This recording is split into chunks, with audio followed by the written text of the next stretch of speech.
Oi, tudo bem com você? Vamos continuar lendo esse livro que está sendo uma leitura incrível, né? Muito conhecimento. Eu não sei vocês, mas muita coisa que eu não sabia. Educando Meninos, de James Dobson. E eu quero voltar um pouquinho no que a gente leu, né, no outro vídeo. Nós estamos no capítulo 4, Espíritos Feridos. Estamos já no finalzinho do capítulo. Estamos na página 66. E eu vou voltar só um pouquinho aqui para relembrar, porque eu achei muito importante essa parte, muito mesmo. Uma declaração ainda mais forte, emitida em separado pela Academia Americana de Pediatria, Steve Rubinstein, do jornal de São Francisco Chronicle, fez menção dela ao escrever: desliguem a TV, mães e pais. A saúde do filhinho de vocês corre perigo. Crianças com menos de 2 anos não devem assistir a TV, porque ela pode interferir no crescimento sadio do cérebro. Segundo uma nova regra emitida esta semana pela Academia Americana de Pediatria. Os pediatras devem recomendar aos pais evitarem que seus filhos com menos de 2 anos assistam à televisão. Uma pesquisa sobre o desenvolvimento do cérebro nos primeiros anos mostra que os bebês e as crianças que começaram a andar têm necessidade crucial de interações diretas com pessoas para o crescimento sadio do cérebro, afirma a diretriz. O relatório continua. Em números anteriores da revista médica da Associação Pediatrics, os médicos advertiram que o fato de as crianças assistirem à TV pode levar ao comportamento violento, obesidade, apatia, baixa de metabolismo, diminuição da imaginação, prisão de ventre e até a morte, no caso de a televisão cair em cima da criança. Mas essa é a primeira vez que a associação pediu uma proibição direta. O estudo também afirmou que a criança comum fica sujeita a 14 mil referências sexuais na TV por ano e exposta a 52 bilhões de anúncios de bebidas em outras mídias anualmente. Olha isso. O senso comum nos disse há décadas que ver regularmente imagens gráficas de sangue vivo e coagulado era prejudicial às crianças, mas só recentemente surgiu evidência científica digna de crédito suficiente para provar isso. As autoridades ligadas ao desenvolvimento da criança estão agora de acordo. A indústria de entretenimento colocou nossos filhos em perigo. A resposta de Hollywood, infelizmente, tem sido pouco mais do que um bocejo. Vamos falar mais de sexo e violência na mídia num capítulo subsequente. Agora, quero agora oferecer alguns conselhos às mães e pais de espíritos feridos sobre o que podem fazer para evitá-los. Como disse antes, tenho insistido com pais e professores durante os últimos 30 anos para interferirem a favor das crianças que sofrem. Uma das tarefas mais importantes como pai é preservar a saúde mental e física de seus filhos. Vocês não permitiriam que alguém os machucasse fisicamente se pudessem evitar. Por que então ficam imóveis e permitem que o espírito de seu filho ou filha seja deformado e pervertido? O dano ao autoconceito que ocorre durante a adolescência pode perseguir o indivíduo pelo resto da vida. Como professor, tornei claro para meus alunos que não admitiria provocações. Se alguém insistisse em ridicularizar outro estudante, teria de se haver comigo. Gostaria que todos os adultos fizessem o mesmo. Quando um professor forte e amoroso socorre a criança menos respeitada da classe, algo dramático ocorre no clima emocional da sala. Cada criança parece dar um suspiro audível de alívio. O mesmo pensamento passa pela cabecinha de todos. Se essa criança está livre das zombarias, eu também devo estar. Ao defender o aluno menos popular da classe, o professor está mostrando que respeita a todos e que vai lutar por quem quer que esteja sendo tratado injustamente. As crianças gostam de justiça e ficam confusas no mundo de injustiça e violência. Portanto, quando ensinamos às crianças bondade e respeito por outros, insistindo em civilidade em nossas salas de aula e em nossos lares, estamos colocando fundamento para a bondade humana no mundo dos adultos que virão. É lamentável que a filosofia oposta seja evidente em muitas escolas hoje. Ela precisa mudar. Não me diga que nós, como adultos, não podemos impedir a provocação. É claro que podemos. Sabemos quem são as crianças indefesas. Podemos socorrê-las. Só precisamos da determinação para interferir quando uma criança mostra sinais de aflição. É nossa profunda obrigação fazer isso. Essa é a parte difícil. Enquanto você trabalha por trás do cenário para proteger seu filho do abuso, não deve fazer com que ele ache que é uma vítima além da circunstância imediata. É fácil dar ao menino a ideia de que o mundo está pronto para atacá-lo. Esse sentimento abrangente de ser a vítima é terrivelmente destrutivo. Ele paralisa a pessoa e faz com que levante as mãos em desespero. Uma vez que ceda à noção insidiosa de que não pode vencer, que vai fracassar de qualquer jeito, fica desmoralizada. O desejo de superar a adversidade enfraquece. Não fale com seus filhos sobre o mundo maior que está contra eles, mas ensine como lidar com a situação isolada que surgiu. Espero que isso tenha ficado claro. Você nunca deve deixar que seu filho pense que você acredita que ele está destinado ao fracasso e à rejeição, pois vai acreditar.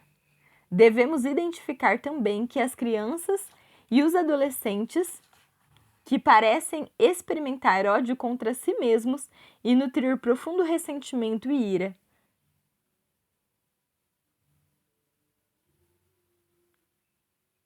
os sintomas a serem procurados incluem reações excessivas a pequenas frustrações, medo de novas situações sociais, uso de drogas ou álcool, dificuldade para dormir ou comer, extremo isolamento e reserva, roer as unhas, incapacidade de fazer amigos, desinteresse nas atividades escolares e perseguição de outros. Observe também sinais de ameaça de suicídio. Fique especialmente vigilante quando uma criança que mencionou matar-se de repente parece despreocupada e feliz. Isso significa, às vezes, que ela tomou a decisão de morrer e não está mais lutando com o que a preocupava. Em cada um desses casos, aconselho que procure ajuda profissional para essas crianças. Não se console com a ideia de que ela vai sair dessa. Esse jovenzinho pode necessitar desesperadamente de ajuda. Não perca a oportunidade de fornecê-la. Os comentários acima se referem mais aos adolescentes. Vou me concentrar agora nas crianças. Costumava-se pensar que a maioria das crianças era basicamente feliz e despreocupada. Isso está mudando. Segundo o psicólogo e autor Dr. Archibald Hurt, estamos vendo agora mais sinais de depressão grave nas crianças, às vezes com apenas 5 anos. Se uma criança de 5 a 10 anos está deprimida, pode mostrar sinais de letargia. Talvez não queira sair da cama de manhã, fique andando infeliz pela casa, não mostre interesse em coisas que normalmente a deixariam vibrando. Distúrbios do sono e estômago são também sinais de alerta. Outro sintoma pode ser ira declarada, hostilidade e raiva. Ela pode explodir subitamente com as pessoas ou coisas ao seu redor. Se você suspeitar que seu filho está deprimido, deve ajudá-lo a colocar seus sentimentos de tristeza ou frustração em palavras. Fique à disposição dele para ouvir sem julgar ou depreciar os sentimentos expressos. Só o fato de ser ouvido pode fazer muito para melhorar a depressão da criança. Mais importante, você precisa procurar a fonte por trás da aflição. O que está acontecendo na escola de seu filho pode ser a resposta. Vou referir-me finalmente, a colunista Kathleen Parker para o conselho final sobre como criar meninos sadios em nosso mundo caótico. Ela disse que isso pode ser conseguido sendo razoável, inteligente e completamente alerta, reduzindo a exposição dos meninos à violência, estando em casa quando voltam da escola, ajudando-os na lição de casa, perguntando como foi o seu dia, deixando que chorem se necessário, dando apoio quando estão tristes, ajudando-os a ver as opções, ensinando-os a lidar com as armas de maneira segura, se as tiver em casa, recompensando o bom comportamento, aplicando consequências significativas ao comportamento inaceitável, fazendo exigências razoáveis, expressando expectativas morais, falando com os professores e abraçando esses rapazinhos sempre que puderem. Não peça a eles que sejam homens quando não passam de meninos, mas mostre como podem ser homens de verdade, demonstrando aquilo que nós, como sociedade, parecemos ter perdido: o autocontrole. Esse é o maior dom e não é sequer tecnologia avançada, mas simplesmente uma boa criação de filhos. Perguntas e respostas. Pode dar-me conselhos mais específicos sobre como saber se meu filho corre o risco de suicidar-se? O Family Research Council forneceu a seguinte lista de verificação que pode ser útil para você. Faça a si mesmo esta pergunta: a personalidade de seu filho mudou dramaticamente? Ele está tendo problemas com a namorada? Ou com o relacionamento com os outros amigos ou parentes? Ele se afastou das pessoas com as quais costumava ter intimidade? A qualidade das suas tarefas da escola está piorando? Ele deixou de corresponder aos seus próprios padrões ou aos de outra pessoa quanto às notas da escola, por exemplo? Ele parece sempre entediado e está tendo dificuldade para concentrar-se? Ele está agindo como rebelde de modo inexplicável e grave? Ele está tendo problemas em enfrentar uma importante alteração de vida, tal como uma mudança ou a separação dos pais? Ele fugiu de casa? Seu adolescente está usando drogas ou álcool? Ele está se queixando de dores de cabeça, de estômago e sintomas que podem ou não ser reais? Seus hábitos de comer ou dormir mudaram? Sua aparência mudou para pior? Ele está dando alguma de suas coisas mais preciosas? Está escrevendo bilhetes e poesia sobre a morte? Ele fala sobre suicídio, mesmo em tom de brincadeira? Já disse coisas como: essa é a última gota, não aguento mais, ou ninguém se importa comigo? Ameaças de acabar com a vida precedem 4 em cada 5 suicídios. Ele já tentou cometer suicídio antes? Se você está percebendo um padrão dessas características em seu filho, recomendo que procure imediatamente um profissional para ele. Muitos suicídios acontecem como um choque arrasador para os pais surpresos. Será prudente que você permaneça vigilante quanto aos sinais e sintomas que de outra forma poderiam deixar de ser notados.